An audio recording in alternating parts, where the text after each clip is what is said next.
আসসালামু আলাইকুম প্রিয় শিক্ষার্থীরা, আশা করি তোমরা সকলেই ভালো আছো। আমরা আজকে ডিজিটাল প্রযুক্তির অষ্টম শ্রেণীর আরেকটা ক্লাস নিয়ে চলে এসেছি। পূর্বে আমাদের ক্লাসগুলোতে আমরা অনেকগুলো জিনিস শিখেছি। আজকে যেহেতু বার্ষিক পরীক্ষা চলে আসছে, আমি চেষ্টা করবো বার্ষিক পরীক্ষার জন্য তোমাদের জন্য কিছু প্রশ্ন দিয়ে দেওয়ার। আজকের ক্লাস শেষে তোমরা কিছু প্রশ্ন পাবা, সেখানে কোন ধরনের পরীক্ষার প্রশ্ন আসে সেগুলো নিয়ে আলোচনা করব। তাহলে চলো দেরি না করে আমাদের ক্লাসটা শুরু করি। শিক্ষার্থী বন্ধুরা, যদি তোমরা দেখতে পারবা যে আজকের আমাদের আলোচ্য বিষয়বস্তু হচ্ছে শিখন অভিজ্ঞতা 5, চলো নেটওয়ার্কে সংযুক্ত হই। আর এখানের সেশন 2 ডেটা কমিউনিকেশন। আজকে আমরা ডেটা কমিউনিকেশন নিয়ে আলোচনা করব। আলোচনায় যদি আমরা যাই, প্রথমে আমরা যেটা দেখতে পাচ্ছি সেটা হচ্ছে গত সেশনে আমরা কয়েক ধরনের নেটওয়ার্ক সম্পর্কে জেনেছি, তাই না? এবার আমরা জানবো নেটওয়ার্ক কিভাবে কাজ করে। আমরা তো অনেক নেটওয়ার্কের কাজ হলে তথ্য আদান প্রদান করা এবং যোগাযোগ স্থাপন করা, কিন্তু কাজটি কীভাবে করে? নেটওয়ার্কের কাজ কি মূলত তথ্য আদান প্রদান করা, তাই না? কীভাবে হয় সেটা নিয়ে আলোচনা করব। নেটওয়ার্কের মাধ্যমে তথ্য আদান প্রদান বা যোগাযোগের কাজটি রাস্তা দিয়ে গাড়ি বা মানুষ চলাচলের সাথে তুলনা করা যায়। কীভাবে? এসো তাহলে আমরা সেটা নিয়েও আলোচনা করি। রাস্তায় কীভাবে গাড়ি চলাচল করে, তার সাথে নেটওয়ার্ক কীভাবে যায়, সেটা নিয়ে আমরা এখন একটু আলোচনা করব। আমরা তো প্রায় প্রতিদিনই বাড়ি থেকে বিদ্যালয়ে যাই, তাই না? এখন আমরা প্রত্যেকে বাড়ি থেকে বিদ্যালয়ে যাওয়ায় বিভিন্ন রাস্তা রয়েছে। এই রাস্তাগুলো বিভিন্ন বাড়িঘর ও প্রতিষ্ঠানকে সংযুক্ত করছে। অর্থাৎ এই রাস্তাগুলো ধরেই এই এক বাড়ি থেকে আরেক বাড়িতে যাতায়াত করা যায়। আমাদের বাড়ি থেকে আমাদের বিদ্যালয়ে যাওয়া যায়, আবার বাজারেও যাওয়া যায়, আবার বন্ধুদের বাড়িতেও যাওয়া যায়। রাস্তাগুলো দিয়ে আবার গাড়িতে করে বিভিন্ন পণ্য আনা নেওয়াও করা যায়। এই পুরো ঘটনাটি আমরা একটা নেটওয়ার্কের সাথে তুলনা করতে পারি। তাহলে চলো সহজে নেটওয়ার্ক কীভাবে একটা তথ্য আদান প্রদানের যোগাযোগে হয় তাহলে আমরা বুঝতে পারবো। বুঝতে পারার জন্য আমাকে প্রথমে এই বিষয়টা বুঝতে হবে, বাজারের কনসেপ্টটা কী, কীভাবে এই রাস্তা একে অন্যের সাথে যুক্ত করে। দেখো, আমরা এর আগে যেটা আলোচনা করলাম উপরের বর্ণনায়, বাড়ি, বাজার, বিদ্যালয় এগুলোকে আমরা এক একটা কম্পিউটার বা ডিভাইসের সাথে তুলনা করতে পারি। আমাদের যে কম্পিউটারগুলো আছে সেগুলোর সাথে আমরা তুলনা করি এই বাড়ি, বাজার, বিদ্যালয়গুলোকে। গাড়িগুলোকে কল্পনা করা যেতে পারে ডেটা বা তথ্য হিসাবে রাস্তায় বিভিন্ন ধরনের সংযোগ প্রদানকারী তার। আমাদের নেটওয়ার্কগুলো তৈরি করতে গেলে কি তার দিয়ে কানেকশন দেওয়া করা হয় না? ধরো যে এই গাড়িগুলো হচ্ছে সেই তার। যেমন সরু, প্রশস্ত, কাঁচা, পাকা এরকম নানা ধরনের, তেমনি তারগুলো নানা রকমের হতে পারে। যেমন copper cable, coaxial cable, fibre optic cable. আবার আমরা জানি নেটওয়ার্কের যোগাযোগের ব্যাপারটি তারবিহীনও হতে পারে। সব কি তার দিয়ে নেটওয়ার্ক হয়? মোবাইল ফোন কি তার দিয়ে? তাহলে তার ছাড়াও নেটওয়ার্ক হতে পারে। তারবিহীন যোগাযোগ এই ব্যাপারটি আমরা উড়োজাহাজের মাধ্যমে চলাচলের সাথেও তুলনা করতে পারি। উড়োজাহাজ কী করে? সেখানে তারের প্রয়োজন হয় না, এরকমভাবে আমরা কল্পনা করি। কল্পনার পরে আমরা যেটা পাবো সেটা হচ্ছে, উল্লেখ্য নেটওয়ার্কের ডেটা আদান প্রদানের ক্ষেত্রে সাধারণত বড় ডেটাকে মূল ডেটা বা নির্দিষ্ট আকারে ছোট ছোট ভাগে ভাগ করা হয়, যেমন ডেটা প্যাকেট নামেও পরিচিত। তাহলে কি, যখন আমরা নেটওয়ার্কে ডাটা আদান প্রদান করি তখন সেগুলো যদি অনেক বড় হয় সেগুলোকে ছোটো ছোটো প্যাকেট আকারে পাঠানো হয়। আমাদের অনেক সময় কি অনেক বড়, ধরো যে 100 কেজি চাল তোমাকে দিলে কি 100 কেজি চাল একবারে নিতে পারবা? তখন তুমি একটু একটু করে নিয়ে যেতে পারবা, সেরকম বিষয়টা। আর এই তোমার প্যাকেট বা ফ্রেম বা ব্লক বা ডেটাগ্রাম বা সেগমেন্ট ইত্যাদি বিভিন্ন নামেও একে ডাকা হয়ে থাকে। যে ডেটা প্যাকেটটা আছে এটাকে আমরা কী কী নামে ডাকি?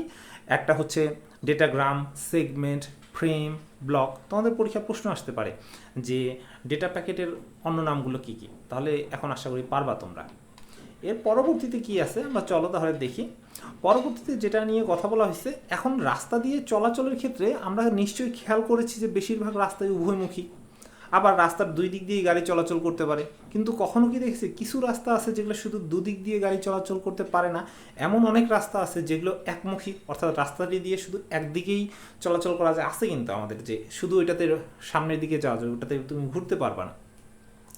আবার কিছু রাস্তা আছে অনেক সরু রাস্তা, যেটা প্রবেশ করতে পারবে না। তার আবার কখনো কিছু কিছু রাস্তায় সাময়িকভাবে একদিক দিয়ে গাড়ি, ধরো যে আমাদের অলিগলিতে যদি বড় একটা গাড়ি ঢোকে তাহলে দেখা গেল ওই গাড়িটা যতক্ষণ পার না হচ্ছে আর অন্য কোনো গাড়ি যেতে পারতেছে না, সেরকম হয়ে থাকে। তাহলে এই যে এই বিষয়টাকে আমরা ডেটা ট্রান্সমিশনের সাথে উদাহরণ দিতে পারি বা বুঝতে পারি। অ্যান্ড ডেটা ট্রান্সমিশনটা কী সেটাও আমরা এখন আলোচনা করি। যেমন ধরো নিচের চিত্রটা লক্ষ্য করব এবং আমরা ঘটনাটি আরও ভালোভাবে বুঝতে পারবো। এখন এইখানে তোমাদের বইয়ের মধ্যে দেখো চিত্রটা দেওয়া আছে। চিত্রটাতে দেখো প্রথমেই দেওয়া আছে সেন্ডার থেকে রিসিভারে যাচ্ছে। এটাকে যদি হয় যে শুধু একজন সেন্ডার ডাটাটা পাঠাবে এবং সেটা রিসিভার শুধু রিসিভ করবে, তাহলে আমরা এটাকে বলতে পারি সিমপ্লেক্স ডেটা। তারপরে বলতেছি দেখো সেন্ডার রিসিভার দুইজনকেই ডাটা পাঠাতে পারবে, কিন্তু শর্ত সাপেক্ষে একজন দিলে আরেকজন ওই সময় দিতে পারবে না। একজন যখন দিচ্ছে তখন সে নিবে, নেওয়ার পরে সে পাঠাতে পারবে। এটাকে আমরা বলতে পারি হাফ ডুপ্লেক্স। যেমন আমাদের ওই সরু রাস্তাটা, সরু রাস্তার উভয় দিকেই যাতায়াত করা যাবে, কিন্তু একটা গাড়ি যখন ঢুকে গেছে তখন অন্য গাড়িটা এই পাশে ওয়েট করতে হবে, ও গাড়িটা পার হবে, তারপর আরেকটা গাড়ি যাবে।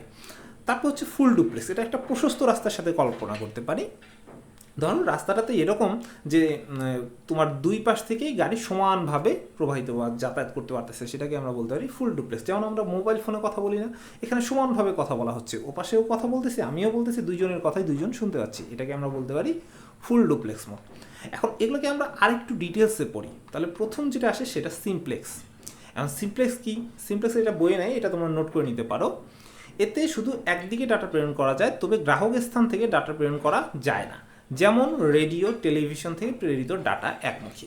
যদি উদাহরণ দাও যে একমুখী বা সিমপ্লেক্স কি, ধরো রেডিও এবং টেলিভিশন থেকে আমরা যেটা পাই, রেডিও থেকে শুধু শুনতে পাচ্ছি, গান হচ্ছে, খবর হচ্ছে, শুনতে পাচ্ছি। আমরা যদি বলি যে ভাই গানটা পছন্দ হয় না, একটু চেঞ্জ করে দেন, দিবে? আমাদের কথা কিন্তু তার কাছে যাবে না।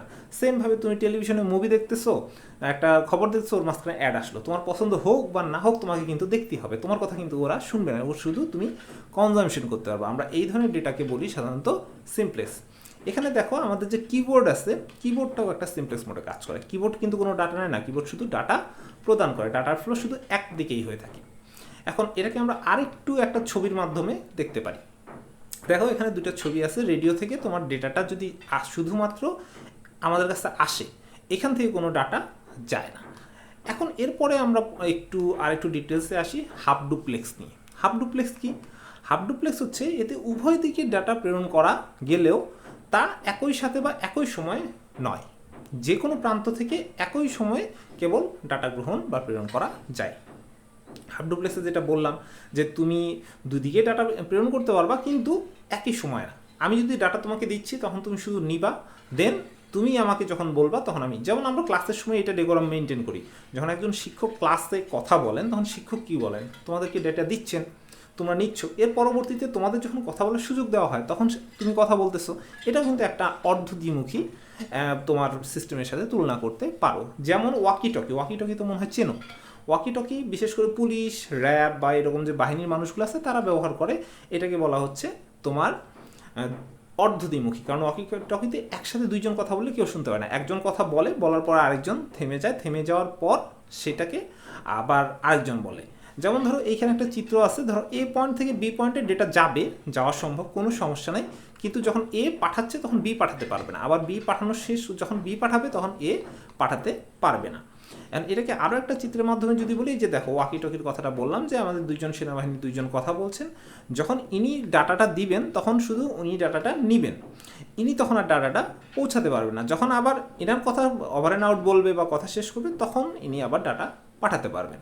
তাহলে এটা হচ্ছে আমাদের হাফ ডুপ্লেক্স মোড। এরপরে যদি আমরা খেয়াল করি তাহলে আমরা দেখতে পারবো, এখন আসি full duplex mode. Full duplex mode কি? এতে উভয় দিকে একই সাথে একই সময় ডেটা প্রেরণ গ্রহণ করা যায় একেবারে কোনো বাধাহীনভাবে। যেমন টেলিফোন, মোবাইল ফোন, এগুলোতে আমরা যখন কথা বলতেছি তখন কি আমাদের দুই পাশে কথা, আমি যদি আমার বন্ধুকে ফোন করে বলতেছি, বকা দিচ্ছে, ও বকা দিচ্ছে, দুজনের বকাই কিন্তু দিব্যি শোনা যাচ্ছে। আবার অনেক সময় আমরা ঝগড়া করি, এমনি কথা বলি, দুজনের কথা দিব্যি শোনা যায় ফোনে, টেলিফোনে, তার জন্য এটাকে আমরা বলতে পারি ফুল ডুপ্লেক্স মোড। বা ভিডিও কলে আমরা যখন কথা বলি তখন দুজনের কথা কিন্তু আমরা দুজন দিব্যি শুনতে পারি। এই জিনিসটাকে আমরা বলতে পারি ফুল ডুপ্লেক্স। এটাকে আমরা ওই যেটা বললাম ফোনে কথা বলার সাথে তুলনা করতে পারি, যেমন এই দুইজনের মাঝখানে ডেটার আদান প্রদান সমানভাবে একই সাথেই করা যাচ্ছে, কোনো সমস্যা হচ্ছে না। এখন আমরা আরেকটু যাই বিস্তারিত। এবার এসো ডেটা ট্রান্সমিশনের কোন ধরনটির সাথে কোন ধরনের রাস্তা চলাচলের মিল রয়েছে তার নিচের ছকে মিল করতে পারি কিনা দেখি।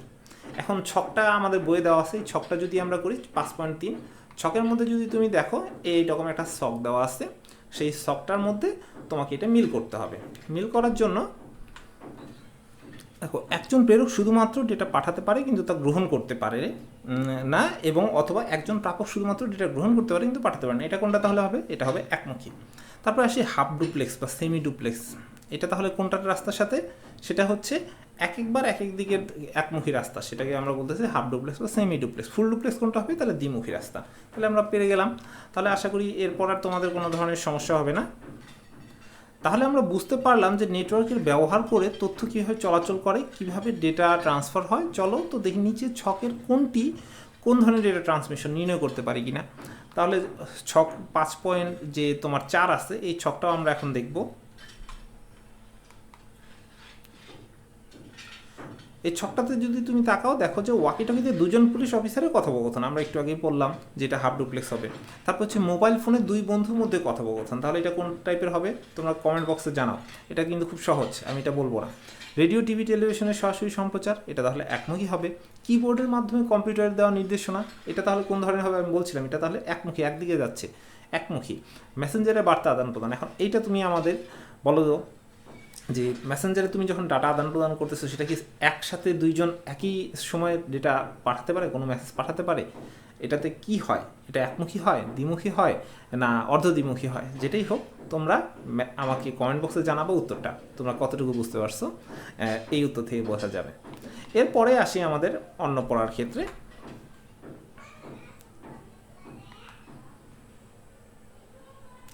আচ্ছা, আমাদের এই সেশন থেকে প্রশ্ন কেমন হতে পারে এটা যদি আমি বলি, আমাদের প্রশ্ন এখানে যে বার্ষিক পরীক্ষার সিলেবাসটা দেওয়া আছে সেখানে 4 ধরনের প্রশ্ন হবে। ক বিভাগে থাকছে তোমার বহু নির্বাচনী ও এক কথায় উত্তর। এরপরে থাকছে খ বিভাগ, খ বিভাগের সংক্ষিপ্ত প্রশ্ন থাকবে। আর গ বিভাগে তোমাদের থাকছে বিভাগ ও রচনামূলক প্রশ্ন বা প্রেক্ষাপটবিহীন প্রশ্ন। এই যে রচনামূলক প্রশ্নগুলোতে থাকে 5 করে, প্রথমগুলোতে 1, খ বিভাগে থাকছে 2 করে। আর তোমার ঘ বিভাগে রচনামূলক প্রশ্ন, কিন্তু এখানে একটা প্রেক্ষাপট দেওয়া থাকবে, এই প্রেক্ষাপটগুলোর আলোকে তোমাকে অ্যান্সারটা করতে হবে। এখন আমরা ক বিভাগের যদি কয়েকটা প্রশ্ন আমরা দেখতে চাই, তাহলে দেখো প্রথমেই আসি ক বিভাগের এক কথায় উত্তরের কিছু প্রশ্ন। ধরো নেটওয়ার্কের মাধ্যমে তথ্য আদান প্রদান করার প্রক্রিয়াকে কি বা কিসের সাথে তুলনা করা যায়? রাস্তায় গাড়ি চলাচল, বিদ্যালয়ের পড়াশোনা, বাজারে কেনাকাটা, মাঠে খেলাধুলা। বলো, এটা অবশ্যই তাহলে উত্তর হবে 1। এরপরে 2 নম্বরে যদি দেখি, নেটওয়ার্কের ডেটা ভাগ করে যে ছোট অংশে অংশে প্রেরণ করা হয় তাকে কি বলা হয়? এটাকে আমরা কি বলি? ডেটাগ্রাম, প্যাকেট, ব্লক, ফ্রেম, কি বলা হয়? তুমি চিন্তা করে দেখো এখানকার কি সবগুলাই হবে কিনা সেটাও একটা বিষয়। তারপর হচ্ছে কোনো ধরনের কেবল তারবিহীন যোগাযোগের ক্ষেত্রে ব্যবহৃত হয়? ফাইবার অপটিক, রূপার কেবল, কোএক্সিয়াল কেবল, কোনোটিই নয়। তারবিহীনের ক্ষেত্রে আবার তার আসতে পারে, তাহলে উত্তর কী হবে? কোনোটিই নয়। আর নেটওয়ার্কের কোন ধরনের যোগাযোগ দুই দিকেই ডেটা চলাচল করতে পারে বা দুই দিকেই করতে পারে? তোমার সিমপ্লেক্স, হাফ ডুপ্লেক্স, না তোমার ফুল ডুপ্লেক্স, না মাল্টিপ্লেক্স? কোনটা? Full duplex. আশা করি এটা নিয়ে কোনো সমস্যাই হয়নি তোমাদের। এরপরে চলো আমরা চাই তোমার ক বিভাগেরই তোমার যে এক কথায় উত্তরগুলো আছে সেগুলো নিয়ে একটু। এক কথায় উত্তরের মধ্যে যেমন প্রশ্ন আসতে পারে, নেটওয়ার্কের মাধ্যমে তথ্য আদান প্রদানের কাজটি কিসের সাথে তুলনা করা হয়েছে? রাস্তায় গাড়ির সাথে। তারপরে তথ্য ভাগ করে প্রেরণ করার সময় প্রতিটি ছোটো ছোটো অংশকে কী বলে? প্যাকেট বলা হয়। তারপরে তোমার ধরো একমুখী ডেটা চলাচলকে কী বলে? সিমপ্লেক্স বলে। তারপরে নেটওয়ার্কের ডেটা ভাগ করে যে বড় ডেটা ছোট অংশে ভাগ করা হয় তাকে কি বলা হয়? এটাকে আমরা বলতে পারি প্যাকেট। তাহলে এইভাবে কিছু প্রশ্ন তোমাদের আসতে পারে। এখন আসি খ বিভাগ নিয়ে। খ বিভাগে আমাদের যে সংক্ষিপ্ত প্রশ্নগুলো আসতে পারে সেগুলোর মধ্যে এরকম প্রশ্ন থাকতে পারে। ধরো যে প্যাকেট কি, প্যাকেট কি সেটা তুমি 2 লাইন 3 লাইনের মধ্যে শেষ করে দিবা। যেমন ডেটা ট্রান্সমিশনের জন্য ডেটার ছোট ছোট ভাগ যা নেটওয়ার্কের মাধ্যমে প্রেরণ করা হয়, এটা হচ্ছে প্যাকেট। তাহলে তোমার 2 মার্কের অ্যান্সার হয়ে গেল। এরপর সিমপ্লেক্স ডেটা ট্রান্সমিশন কি, সিমপ্লেক্স ডেটা ট্রান্সমিশন কি সেটা নিয়ে একটু লিখবা। একমুখী ডেটা চলাচলের প্রক্রিয়ায় যেখানে ডেটা কেবল একই দিকে যায় তাকে আমরা বলতেছি সিমপ্লেক্স। হয়ে গেল তোমার 2 মার্কের। হাফ ডুপ্লেক্স ডেটা ট্রান্সমিশন কি? ডেটা চলাচলের প্রক্রিয়ায় যেখানে উভয়মুখী যোগাযোগ হয় তবে একবার কেবল একদিকেই ডেটা যেতে পারে। ফুল ডুপ্লেক্স ডেটা ট্রান্সমিশন কি? তোমার ডেটা উভয় দিকে একই সাথে চলতে পারে এমন ডেটা ট্রান্সমিশনকে ফুল ডুপ্লেক্স বলে। তাহলে এভাবে তোমরা কিন্তু অ্যান্সারগুলো করতে পারবে, 2 মার্কের জন্য এনাফ। এরপরে তোমার যেটা গ বিভাগে আসে রচনামূলক প্রশ্ন, এটাতে কোনো প্রেক্ষাপট থাকে না, প্রেক্ষাপটবিহীন থাকে। এখানে যেমন ধরো ডেটা ট্রান্সমিশন ক্ষেত্রে প্যাকেট প্রক্রিয়া সম্বন্ধে বিস্তারিত বর্ণনা দাও, তুমি তোমার বিস্তারিত বর্ণনা দিলা। তারপরে যেমন কপার কেবল, কোএক্সিয়াল কেবল এবং ফাইবার অপটিক কেবলের মধ্যে পার্থক্যগুলো তুমি লিখো, এটা তুমি একটা একটা করে পার্থক্য লিখে ফেললা। তারপরে তোমার ফাইবার অপটিক কেবলের ব্যবহার এবং সুবিধাসমূহ আলোচনা করো। তারপরে তোমার সিমপ্লেক্স, হাফ ডুপ্লেক্স এবং ফুল ডুপ্লেক্স ডেটা ট্রান্সমিশনের মধ্যে পার্থক্য ব্যাখ্যা করো। এই টাইপেরও প্রশ্ন আসতে পারে। তারপরে যদি আমরা যাই যে আরও যদি একটু ডিটেলসে যাই যে রচনামূলক প্রশ্ন প্রেক্ষাপট নির্ভর। এখন প্রেক্ষাপট নির্ভর কেমন? তোমার একটা প্রেক্ষাপট দেওয়া থাকবে, অনেকটা আমাদের সৃজনশীলের মতন, একটা সৃজনশীলের মতন একটা তোমার প্রেক্ষাপট দেওয়া থাকবে, সেই প্রেক্ষাপটটার আলোকে তোমাকে প্রশ্ন করবে। যেমন তুমি বিদ্যালয়ে যাওয়ার জন্য প্রতিদিন বাড়ি থেকে একটি রাস্তা ব্যবহার করো। এই রাস্তায় কখনো গাড়ি 2 দিক দিয়ে চলতে পারে, আবার কখনো এক দিক দিয়ে নয়। নেটওয়ার্কের ডেটা চলাচলের ক্ষেত্রে এই ধরনের কৌশলও ব্যবহৃত হয়। এখন এইটা প্রেক্ষাপট তোমাকে দিল, প্রশ্ন কেমন আসবে ধরো এই প্রেক্ষাপট থেকে? ধরো প্রশ্ন আসলো ক যে নেটওয়ার্কের একমুখী উভয়মুখী ডেটা চলাচল প্রক্রিয়া সম্পর্কে বর্ণনা করো। আমরা তো সেই আসলাম, বর্ণনা করতে পারবো। তারপর খ রাস্তা দিয়ে গাড়ি চলাচলের সাথে নেটওয়ার্কের ডেটা ট্রান্সমিশনের তুলনা করো। তাহলে এটাও তুমি পারবা, আশা করি আর কোনো সমস্যা হবে না। এখন আমরা যতটুকু পড়াশোনা করলাম এইটুকুই হচ্ছে আমাদের আজকের পড়াশোনা ছিল। শিক্ষার্থীরা, যদি তোমাদের ক্লাসটা ভালো লেগে থাকে অবশ্যই আমাদের লাইক, কমেন্ট, সাবস্ক্রাইব করবা এবং আমাদের ভিডিওগুলো শেয়ার করবা, তাহলে তোমার বন্ধুদেরও উপকৃত হবে। ধন্যবাদ সকলকে, আজকে এই পর্যন্তই। আসসালামু আলাইকুম।